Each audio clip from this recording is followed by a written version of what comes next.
Good afternoon. Or at least it's afternoon here in my part of the world. It's noon. I think it's maybe 1 minute past noon. So, yep, it's afternoon here in my part of the world. Eastern time, Toronto time, etc., etc. I think we're all here. All live. All there. Hi, Tanisha. We're here. It's, what is it, like, Tanisha, I can't remember whether you're like, are you 10 and a half hours ahead? Am I thinking of the right time zone? Maybe I'm not thinking of the right time zone. I don't know. I can't remember. Yes. So welcome to some live office hours here on the... Yeah, I know. Hey, you managed to come in again. I love it. Welcome. Oh, hi, Tracy. Welcome to some live office hours this here Friday. Well, in my part of the world, again, in my part of the world, it's Friday.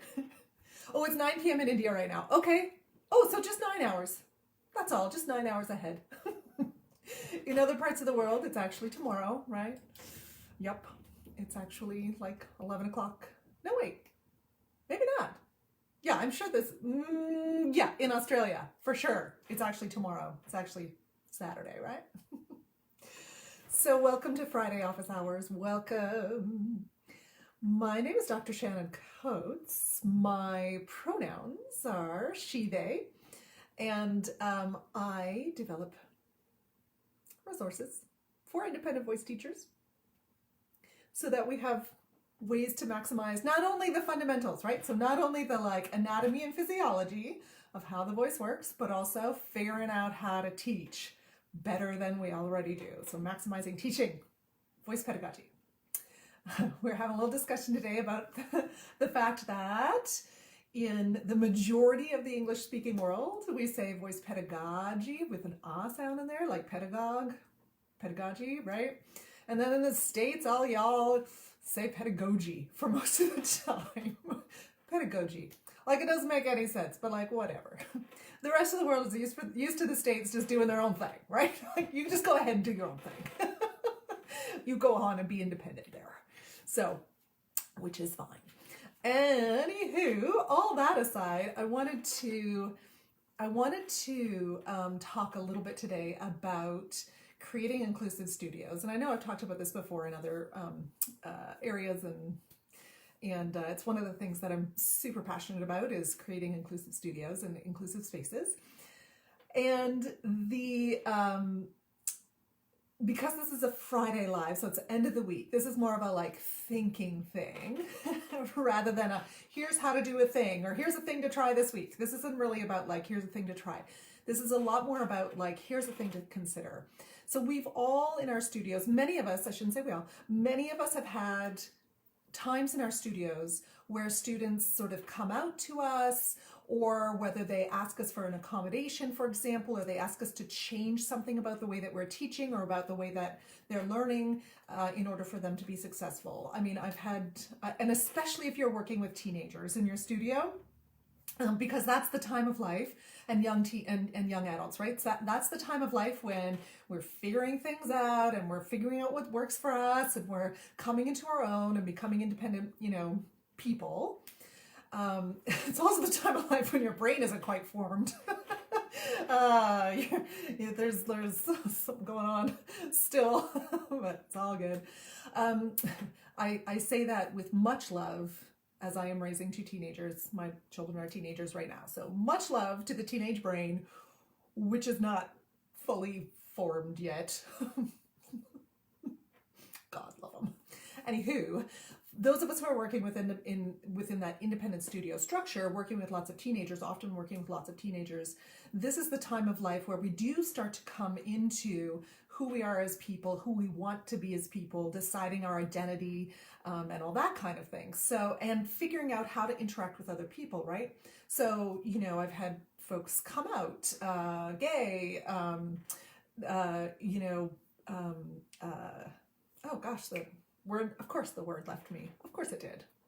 Always does when I'm live. Gender nonconforming. I've had folks, talk about just getting a recent diagnosis of learning a neurodiversity, or neurodivergence, so like autism or ADHD. I've had folks with Tourette's in my studio.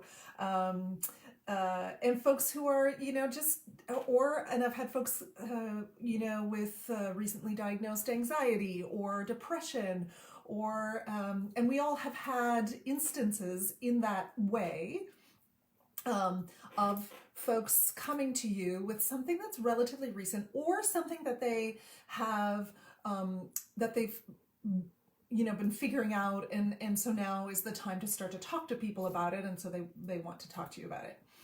And this can feel really terrific for us as voice teachers, right? We're like, yes, I created a safe space in my studio. The singers I work with feel safe to trust me as a person in their lives that they can trust this information with, and it can feel really good for us as voice teachers, and especially like I said, in our independent studios, it can feel really good to be trusted with this very vulnerable information, right? This information that makes another person really vulnerable.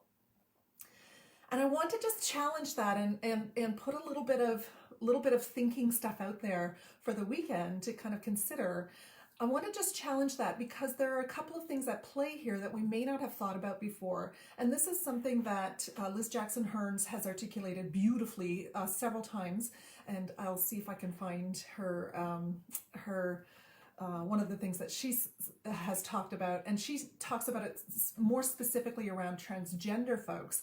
And when transgender folks come to you and say, I'm now going by this gender and these pronouns, and this is my new name, or this is the name that I prefer, etc. So she talks about it more specifically in that context, but the idea that folks don't owe us their story. So they don't owe us their story. So that's the first thing. Folks do not owe us their story. Our students do not owe us their stories, right? They don't owe us that information. And secondly, so often in teenagers and so often in folks who are systemically marginalized, those folks have and this goes along with folks don't owe us their story, those folks have been imposed upon by authority figures, by doctors, by parents, and I get it. I am a parent of teenagers, and my teenagers have stuff going on. I am a parent of teenagers. I want to know what's going on with my teens. This is not about, not being a good parent. But folks have often been really imposed upon by authority figures in their lives to disclose information and to make decisions about themselves, perhaps before they're ready to, and to give information about themselves, perhaps before they're ready to. And that extends to teachers and voice teachers. So sometimes students are disclosing information to us or maybe disclosing information to us and maybe coming out or maybe giving us information that just doesn't need to be disclosed. And they feel like they need to because you're an authority figure, and they feel like that's what they're supposed to do. They're supposed to, so they feel this imposition almost. Now, would they be able to articulate that, and is that actually what's happening? Who knows? We don't know for sure, obviously, but I want to just be clear that there may be that dynamic there in the voice studio. Well, there definitely is the possibility for that dynamic in the voice studio, where a young singer who is coming into their own feels that they have to disclose something to you because you are an authority figure, and it's not actually they're not actually self-aware enough or aware of the politics around them enough to be able to say, I don't actually owe anyone my story yet, or until I'm ready. So that's something to kind of keep in mind when in the studio and when these things happen, because yes, it's amazing that you have a studio and you have established a relationship with students where students feel that they can confide in you and that they can give you information. in this way. That's fantastic. And just be aware that there is this flip side as well, right? There is this flip side where young folks often don't feel like they're allowed to keep some information for themselves, right? So they're not allowed to have to wait until they're ready to disclose. So there's both sides of that. So having said that, I want to then kind of turn the conversation just a little bit toward how do we, the ultimate for me, as I've said many times before, is that no one ever has to come out, disclose, require accommodations ever again in a studio, right? No one ever has to self-advocate or explain themselves or apologize for something ever again in a voice studio. This is my pipe dream, right? This is my pie in the sky. This is like ultimate universe.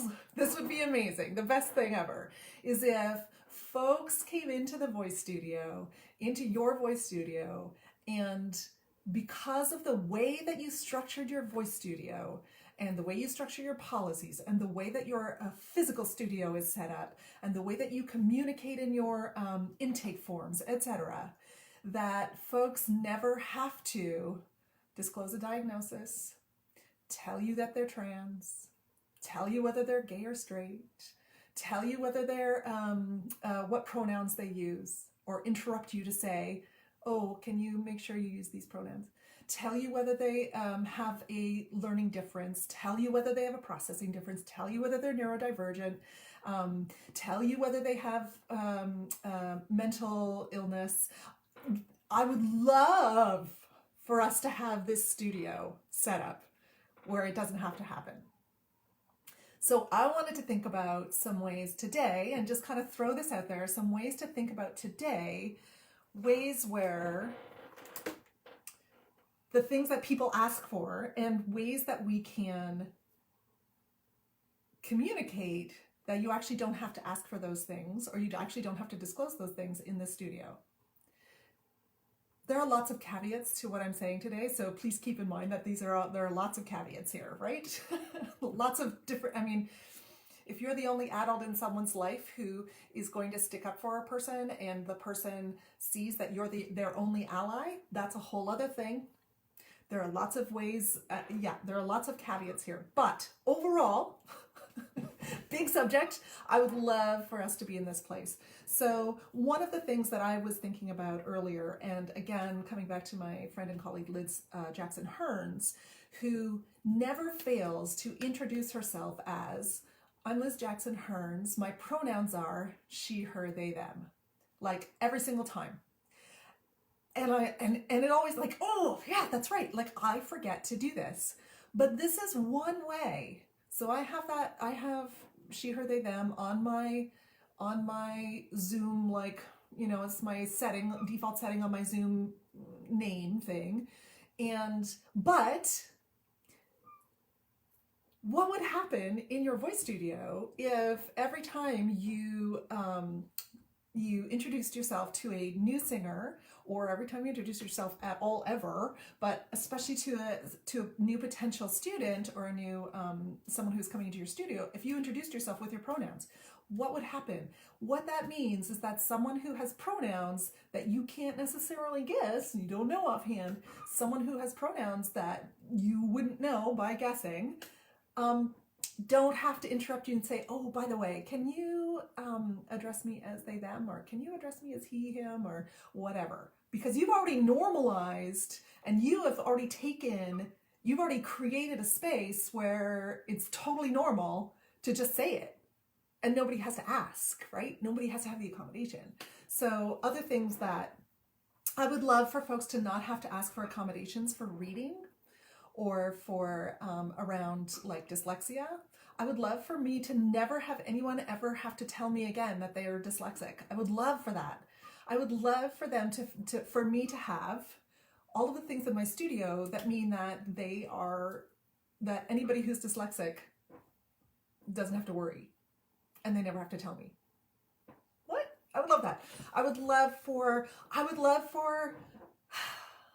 this happens too often and has happened too often in my studio. I would love I mean, now that we're online, it's different, but in a physical studio, I would love for every physical studio to have all of the information about access already out there in the policies, on the website, everywhere around access. So these are things that I'm trying to get into my own website as well about access, but like consider some of the minor changes that you can make so that no one ever has to say to you, hey, do you have a wheelchair ramp? Is there an accessible bathroom?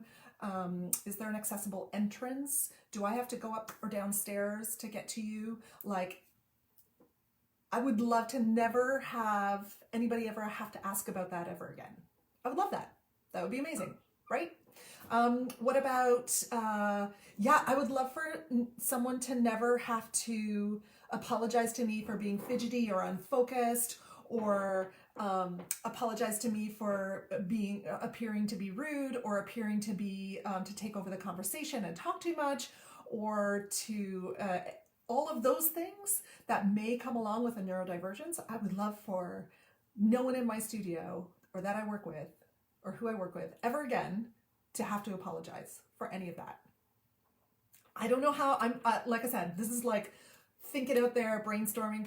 I don't know necessarily how to yet. I haven't come up with all the ways yet to make that so that no one ever has to apologize for that ever again.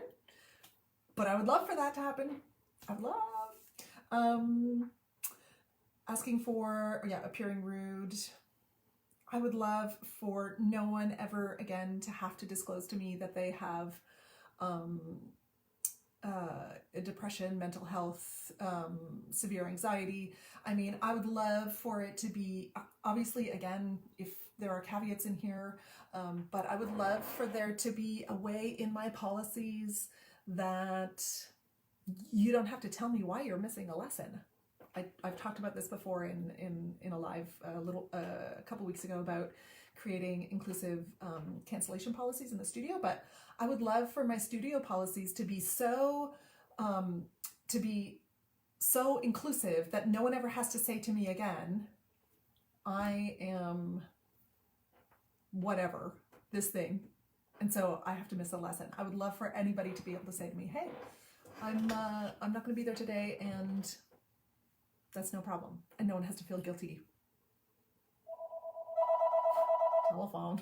So I'm gonna go before someone leaves a message on the answering machine that's completely recorded in my live. But if you have thoughts about this, please throw them in the comments. I would love to hear them. Okay, I'm gonna go.